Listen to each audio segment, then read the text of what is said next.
berani melawan arus. Purbaya. Ia menolak kebijakan yang menekan rakyat kecil, menolak permainan lama yang hanya menguntungkan elit.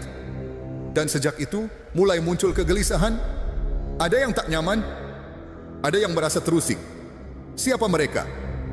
Inilah 4 kelompok yang mulai tak nyaman dengan kebijakan Purbaya.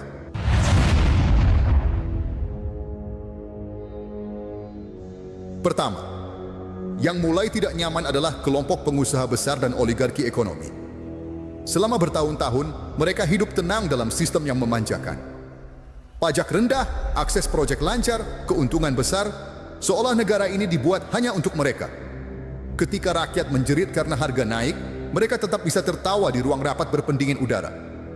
Ketika UMKM kesulitan, mereka justru menambah aset. Semua itu terjadi karena kebijakan ekonomi lama terlalu sering tunduk pada kepentingan modal besar. Tapi sekarang arah mulai berubah. Purbaya datang bukan untuk meneruskan kenyamanan mereka, tapi untuk mengoreksi ketimpangan yang sudah kelewat jauh. Ia bicara apa adanya. Rakyat jangan lagi jadi korban. Ia menolak ide menaikkan pajak bagi rakyat kecil.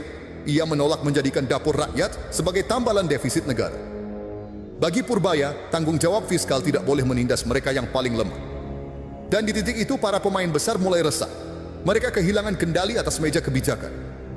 Mereka tidak lagi bisa memaksa aturan mengalir sesuai kepentingan. Sebab Purbaya bicara dengan nurani, bukan dengan amplop. Ia tidak butuh restu dari pengusaha karena restu rakyat jauh lebih penting. Inilah yang membuat para oligarki gusar, karena selama ini mereka terbiasa mengatur arah ekonomi lewat pintu belakang. Dan kini pintu itu mulai ditutup rapat.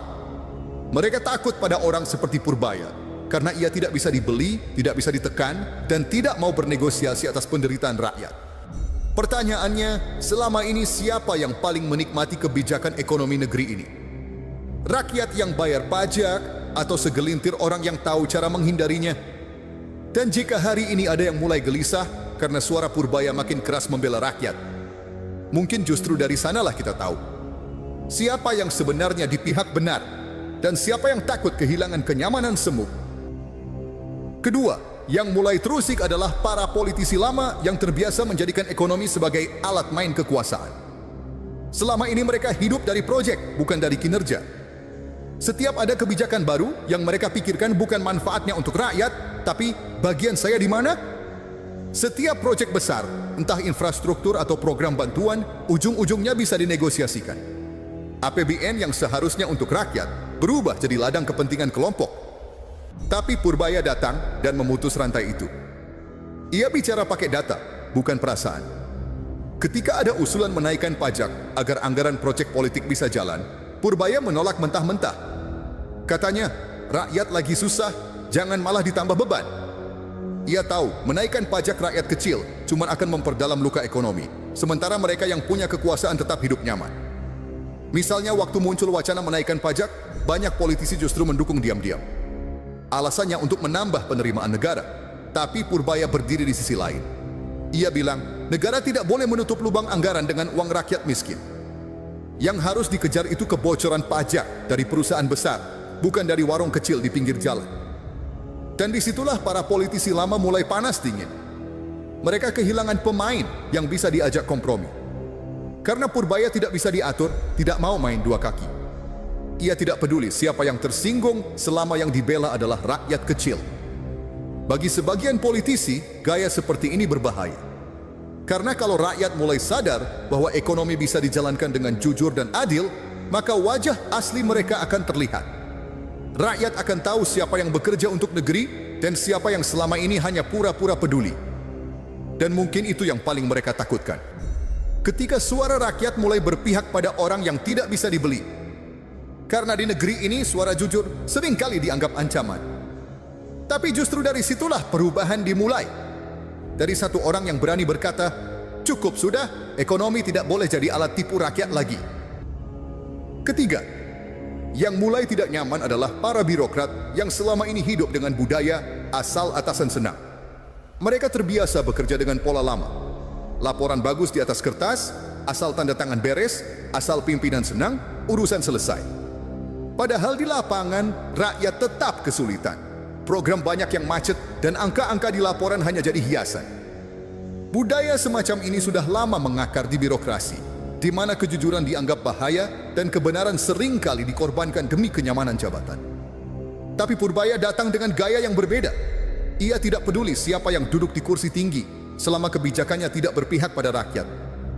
Ia tidak mau menerima laporan asal-asalan yang dibuat demi menutupi kegagalan. Ia tidak mau menandatangani kebijakan yang tidak masuk akal. Dan ketika banyak pejabat mencoba mengamankan situasi dengan bahasa diplomatis, Purbaya justru bicara apa adanya. Kalau rakyat dirugikan, maka kebijakan itu salah titik. Banyak yang kaget karena selama ini mereka jarang bertemu pejabat seperti itu. Di negeri ini terlalu banyak pejabat yang pandai bicara manis, tapi takut kehilangan posisi. Tapi Purbaya tidak begitu. Ia lebih memilih kehilangan jabatan daripada kehilangan hati nurani. Ia tahu rakyat tidak butuh pemimpin yang pandai menyenangkan atasan. Rakyat butuh pejabat yang berani membela mereka walau melawan arus. Lihat saja bagaimana banyak kebijakan di masa lalu dijalankan setengah hati hanya untuk menjaga citra. Programnya besar, anggarannya triliunan, tapi hasilnya jauh dari harapan. Kenapa? Karena yang penting bukan hasil, tapi laporan. Yang penting bukan kesejahteraan rakyat, tapi angka di PowerPoint. Purbaya memotong tradisi busuk itu. Ia ingin birokrasi berjalan lurus dengan data nyata dan tanggung jawab yang jelas. Dan disinilah masalahnya. Bagi para birokrat yang sudah lama nyaman di zona abu-abu, gaya Purbaya ini berbahaya. Ia memaksa mereka keluar dari kebiasaan lama. Ia menuntut kerja nyata, bukan basa-basi. Dan mereka tahu kalau pola seperti ini terus berjalan, permainan mereka akan tamat. Tapi bukankah ini yang seharusnya terjadi dari dulu? Bukankah negara ini seharusnya diurus dengan kejujuran, bukan dengan kepura-puraan? Purbaya hanya mengembalikan hal yang mestinya jadi dasar. Rakyat harus diutamakan, bukan jabatan. Tapi anehnya, justru dari sikap sederhana itu, banyak pejabat merasa terancam. Mungkin karena selama ini, mereka sudah terlalu lama hidup dalam kebohongan yang mereka anggap normal. Keempat, yang paling terguncang adalah kelompok elit lama yang dulu diuntungkan oleh kebijakan era Jokowi. Selama bertahun-tahun, mereka hidup nyaman dari proyek-proyek besar yang diklaim untuk rakyat, tapi ujungnya justru membebani rakyat. Jalan tol dibangun megah, tapi rakyat kecil tetap bayar mahal. Pabrik asing masuk mudah, tapi tenaga kerja lokal hanya jadi penonton.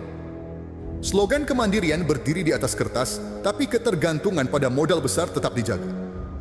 Itulah pola ekonomi lama. Pertumbuhan tinggi di atas kertas, tapi perut rakyat tetap kosong. Semua serba terukur dan terencana, tapi yang menikmati hasilnya hanyalah segelintir orang di lingkaran kekuasaan dan bisnis.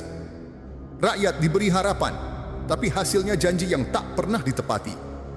Kini, datang Purbaya yang membalik arah itu.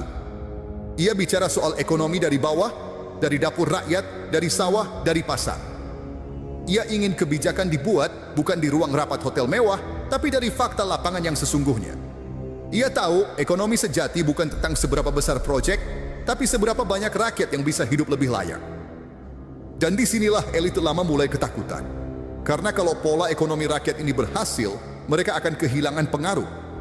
Tidak ada lagi ruang untuk monopoli, tidak ada lagi proyek yang hanya menguntungkan kroni.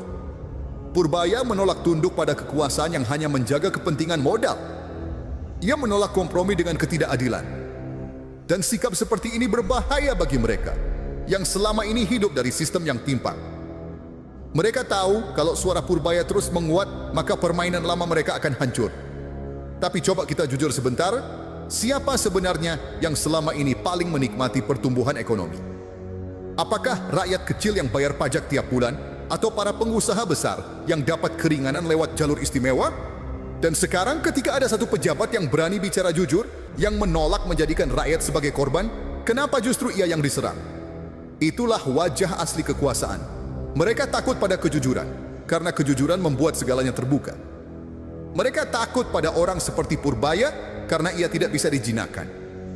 Dan mungkin justru dari sosok seperti inilah harapan baru itu muncul.